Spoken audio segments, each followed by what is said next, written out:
صاحب الجلالة يخاطبكم.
الحمد لله والصلاة والسلام على مولانا رسول الله وآله وصحبه.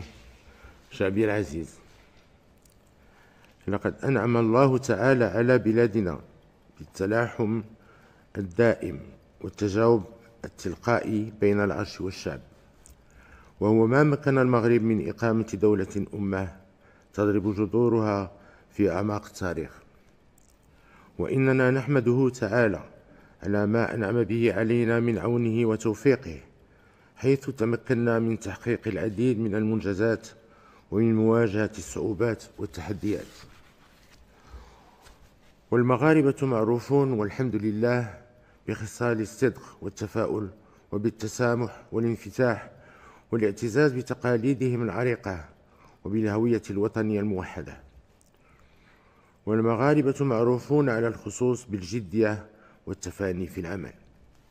واليوم وقد وصل مسارنا التنموي إلى درجة من التقدم والنضج، فإننا في حاجة إلى هذه الجدية للارتقاء به إلى مرحلة جديدة وفتح آفاق أوسع من الإصلاحات والمشاريع الكبرى التي يستحقها المغاربة. شعبي العزيز، إن ما ندعو إليه ليس شعارا فارغا أو مجرد قيمة صورية، وإنما هو مفهوم متكامل يشمل مجموعة من المبادئ العملية والقيم الإنسانية. فكلما كانت الجدية حافزنا، كلما نجحنا في تجاوز الصعوبات ورفع التحديات. فالشباب المغربي متى توفرت له الظروف وتسلح بالجد وبروح الوطنية، دائما ما يبهر العالم بإنجازات كبيرة وغير مسبوقة كتلك التي حققها المنتخب الوطني في كأس العالم. فقد قدم أبناؤنا بشهادة الجميع وطنيا ودوليا أجمل صورة حب الوطن والوحدة والتلاحم العائلي والشعبي، وأثاروا مشاعر الفخر والاعتزاز لدينا ولدى كل مكونات الشعب المغربي. وهي نفس الروح التي كانت وراء قرارنا بتقديم ملف ترشيح المشترك مع أصدقائنا في إسبانيا والبرتغال لاحتضان نهاية كأس العالم لكرة القدم 2030، والتي نتطلع ونعمل على أن تكون تاريخية على جميع المستويات. إنه ترشيح غير مسبوق يجمع بين قارتين وحضارتين، إفريقيا وأوروبا، ويوحد ضفتي البحر الأبيض المتوسط، ويحمل طموحات وتطلعات شعوب المنطقة للمزيد من التعاون والتواصل والتفاهم. وتتجلى الجدية كذلك في مجال الإبداع والابتكار الذي يتميز به الشباب المغربي في مختلف المجالات. وأخص بالإشادة هنا إنتاج أول سيارة مغربية محلية الصنع بكفاءات وطنية وتمويل مغربي، وكذا تقديم أول نموذج لسيارة تعمل بالهيدروجين قام بتطويرها شاب مغربي. وهي مشاريع تؤكد النبوغ المغربي والثقة في طاقات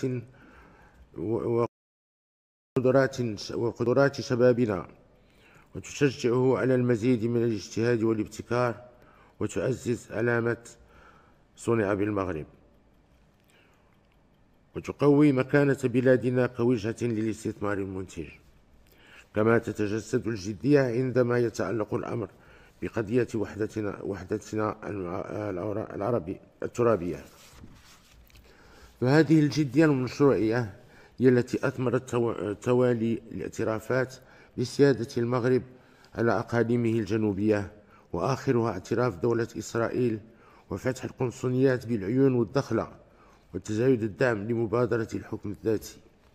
وبنفس الجدية والحزم نؤكد موقف المغرب الراسخ بخصوص عدالة القضية الفلسطينية والحقوق المشروعة للشعب الفلسطيني الشقيق في إقامة دولته المستقلة وعاصمتها القدس الشرقية، بما يضمن الأمن والاستقرار لجميع شعوب المنطقة.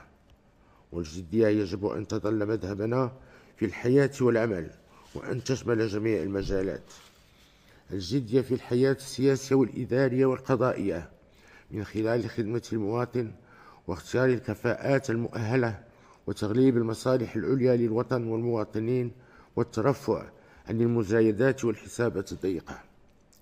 وفي المجال الاجتماعي وخاصة قطاعات الصحة والتعليم والشغل والسكن، كما أن الجدية التي نريدها تعني أيضا الفاعلين الاقتصاديين وقطاع الاستثمار والإنتاج والأعمال. والجدية كمنهج متكامل تقتضي ربط ممارسة المسؤولية بالمحاسبة وإنشاء قيم الحكامة والعمل والاستحقاق وتكافؤ الفرص. شعبي العزيز، لقد ساهمت تداعيات الأزمة التي يعرفها العالم وتوالي سنوات الجفاف على المستوى الوطني في ارتفاع تكاليف المعيشة وتباطؤ وتيرة النمو الاقتصادي. لذا وجهنا الحكومة لاتخاذ التدابير اللازمة قصد تخفيف آثارها السلبية على الفئات الاجتماعية والقطاعات الأكثر تضرراً، وضمان تزويد الأسواق بالمنتوجات الضرورية.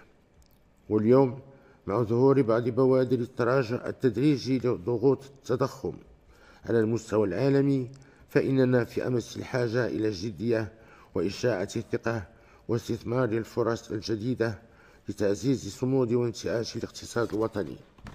وفي هذا الصدد أطلقنا مشروع الاستثمار الأخضر للمكتب الشريف للفوسفات، وقمنا بتسريع مسار قطاع الطاقات المتجددة. وإثر الاجتماع الذي ترأسناه في هذا الشأن، أعدت الحكومة مشروع أرض المغرب في مجال الهيدروجين الأخضر، وإننا ندعوها للإسراع بتنزيله بالجودة اللازمة، وبما يضمن تثمين المؤهلات التي تزخر بها بلادنا والاستجابة لمشاريع المستثمرين العالميين في هذا المجال الواعد. واستكمالا لورش الحماية الاجتماعية، ننتظر المشروع نهاية هذا العام، كما كان مقررا في منح التعويضات الاجتماعية لفائدة الأسر المستهدفة. ونأمل أن يساهم هذا الدخل المباشر في تحسين الوضع المعيشي لملايين الأسر والأطفال الذين نحس بمعاناتهم. وستشكل هذه الخطوة إن شاء الله ركيزة أساسية في نموذجنا التنموي والاجتماعي لصيانة كرامة المواطنين في كل أبعادها، إما في مجال تدبير الموارد المائية الذي يتطلب المزيد من الجدية واليقظة، فقد حرصنا على بلورة البرنامج الوطني للماء لفترة 2020-2027، وإننا ندعو للتتبع الدقيق لكل مراحل تنفيذه، مؤكدين أننا لن نتساهل مع أي شكل من أشكال سوء الحكامة والتدبير والاستعمال الفوضوي اللامسؤول للماء.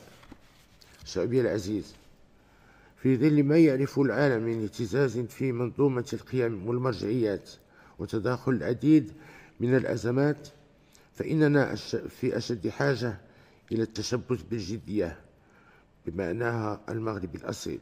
أولا، للتمسك بالقيم الدينية والوطنية وبشعارنا الخالد الله الوطن الملك. ثانيا في التشبث بالوحدة الوطنية والترابية للبلاد. ثالثا في صيانة الروابط الاجتماعية والعائلية من أجل مجتمع متضامن ومتماسك.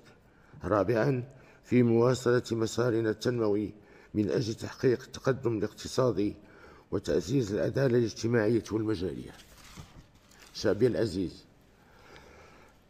إن عملنا على خدمة شعبنا لا يقتصر فقط على القضايا الداخلية وإنما نحرص أيضا على إقامة علاقات وطيدة مع الدول الشقيقة والصديقة وخاصة دول الجوار.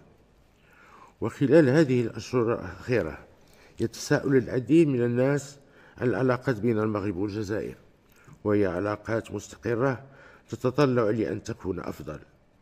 وفي هذا الصدد نؤكد مرة أخرى لإخواننا الجزائريين قيادة وشعبا أن المغرب لن يكون أبدا مصدر أي شر أو سوء، وكذا الأهمية البالغة التي نوليها لروابط المحبة والصداقة والتبادل والتواصل بين شعبينا. ونسأل الله تعالى أن تعود الأمور إلى طبيعتها ويتم فتح الحدود بين بلدينا وشعبينا الجارين الشقيقين. شعبي العزيز، نغتنم هذه المناسبة لنوجه تحية إشادة وتقدير لكل مكونات قواتنا المسلحة الملكية والأمن الوطني والدرك الملكي والقوات المساعدة والوقاية المدنية على تجندها الدائم تحت قيادتنا للدفاع عن وحدة الوطن وأمنه واستقراره. كما ندعو الله تعالى بالرحمة والمغفرة والرضوان لشهداء المغرب الأبرار، وفي مقدمتهم جدنا ووالدنا المنعمان جلالة الملكين محمد الخامس والحسن الثاني أكرم الله مثواهما.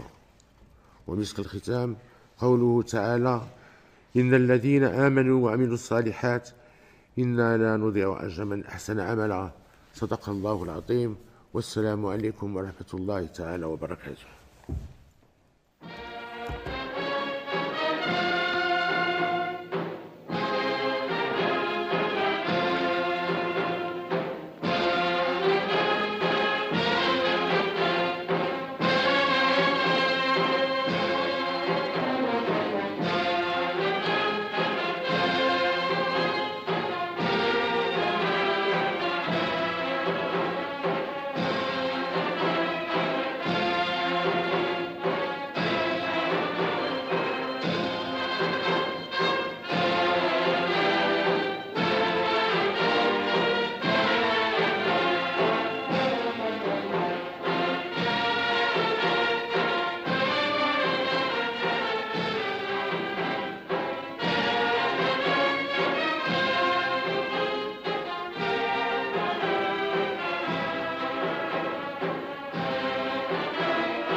قبل ما تخرجوا ما تنسوش تابوناو في العشان يوتيوب وبارطاجيو الفيديو وديروا جيم وتابعوا الدار على مواقع التواصل الاجتماعي.